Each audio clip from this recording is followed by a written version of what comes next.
Welcome back to Drive and RPM. For the last 10 years, petrol heads, trucking companies, and mechanical enthusiasts around the world have been fed a lie. It was a very specific, carefully crafted narrative. We were told that the silence of the electric motor was inevitable. We were told that the roar of the V8, the rumble of the straight six, and the brute torque of the diesel engine were relics of the past, destined for the museum. Governments in Europe and California set hard deadlines to ban the internal combustion engine entirely. They told us that if we wanted zero emissions, we had to sacrifice the soul of the machine. We had to trade our pistons for magnets and our fuel tanks for heavy pust, chemically unstable lithium batteries. They told us the engine was dead. But while the West was busy writing eulogies for the internal combustion engine, engineers in China were quietly working on a resurrection. They asked a simple, yet revolutionary question. What if the problem isn't the engine itself? What if the problem is just the fuel? Today, we're going to talk about the Lazarus moment for the automotive industry. The internal combustion engine is not dead. In fact, it is about to enter a new golden age. Major Chinese manufacturers like Yuchai and Gaoxi have successfully industrialized a technology that keeps the pistons, keeps the gearbox, keeps the noise, and keeps the mechanical engagement that we love, but emits nothing but water vapor from the tailpipe. We are talking about the hydrogen internal combustion engine. This is not a fuel cell. This is not an electric car disguised as a petrol car. This is pure fire, pressure, and steel. In this video, we will explore how Chinese engineering has solved the thermodynamic problems that Toyota struggled with for decades. We will look at the massive heavy-duty engines from Yuchai that are already running, and the high-revving prototypes from GAC that scream like race cars. We are going to explain why this technology is the only logical solution for the heavy haulage industry in the Australian outback and the American highways, and why the battery electric vehicle might have just met its match. If you believe that the future of driving should still have a heartbeat, make sure you subscribe. We are covering the revolution that the mainstream media ignores. Let's open the bonnet.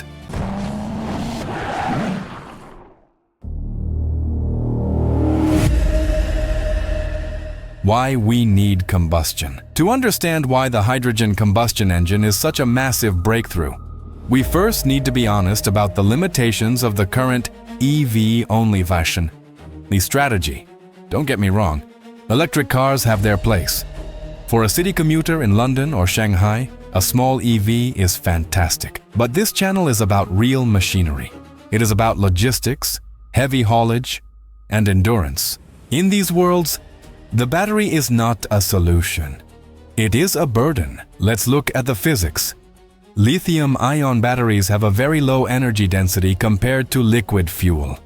If you want to drive a 40-ton truck across the Nullarbor Plain in Australia, or from coast to coast in the United States, you would need a battery pack that weighs nearly as much as the cargo you are trying to carry. It defeats the purpose of the truck. Then there is the charging time. In logistics, time is money.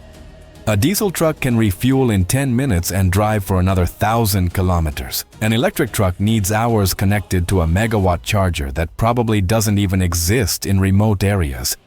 And finally, there is the weather. We have all seen the reports of electric cars failing in the freezing winters of Chicago or Northern Europe. Batteries hate the cold. Chemical reactions slow down, and range can drop by 40%. Do you know what loves the cold?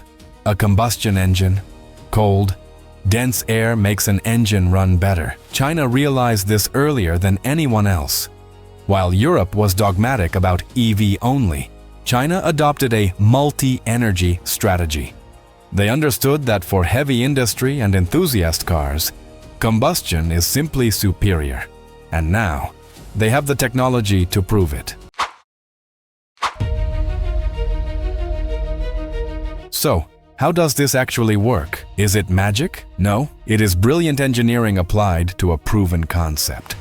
A hydrogen internal combustion engine, or H2 ICE, looks remarkably similar to the petrol or diesel engine in your car right now. It has a cylinder block, a crankshaft, connecting rods, pistons, and a cylinder head with valves. If you are a mechanic, you can fix this engine. You don't need a degree in computer science. The difference lies in the fuel delivery and the combustion chemistry. Hydrogen is a very different beast from petrol. It burns much faster, almost 8 times faster than gasoline. It also has a much wider flammability range.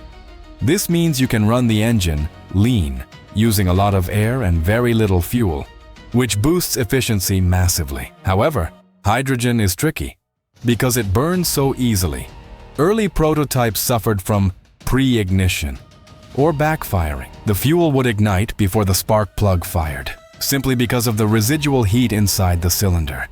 This could destroy an engine in seconds. Western engineers struggled with this for decades. BMW tried it with the Hydrogen 7 in the early 2000s and gave up. They said it was too inefficient and unreliable. But Chinese engineers at Yuchai Power and GAC took a different approach. They applied modern technology to this old problem. They developed high-pressure direct injection systems that spray the hydrogen into the cylinder at the very last millisecond, preventing pre-ignition. They redesigned the combustion chambers to handle the intense heat and speed of the hydrogen flame front. And they used advanced turbocharging to force-feed the engine with air, keeping the temperatures manageable while producing massive torque. The result is an engine that feels like a petrol engine, sounds like a petrol engine. But when you put a probe in the exhaust pipe, there is no carbon monoxide, no soot, and no carbon dioxide. There is just hot water vapor.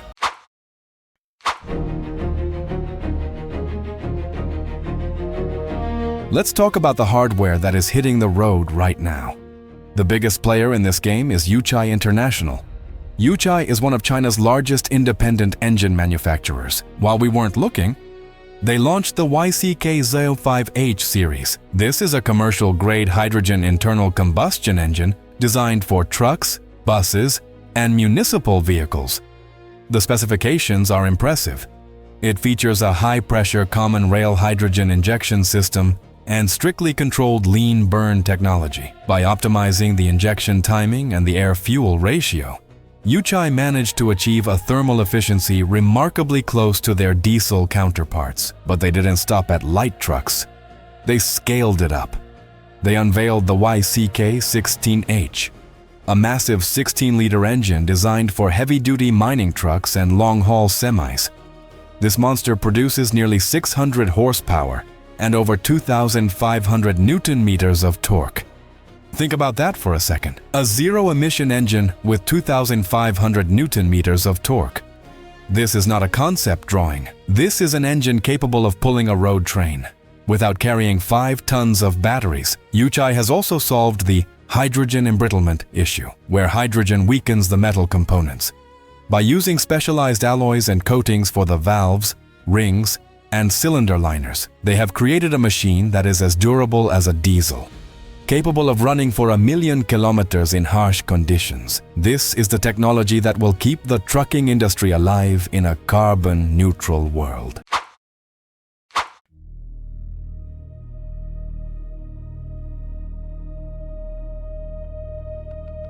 But what about us? The car enthusiasts? We don't drive mining trucks. We want speed. We want revs. We want the drama. This is where GAC Motor comes in. While Yuchai focused on torque, GAC focused on horsepower and RPM.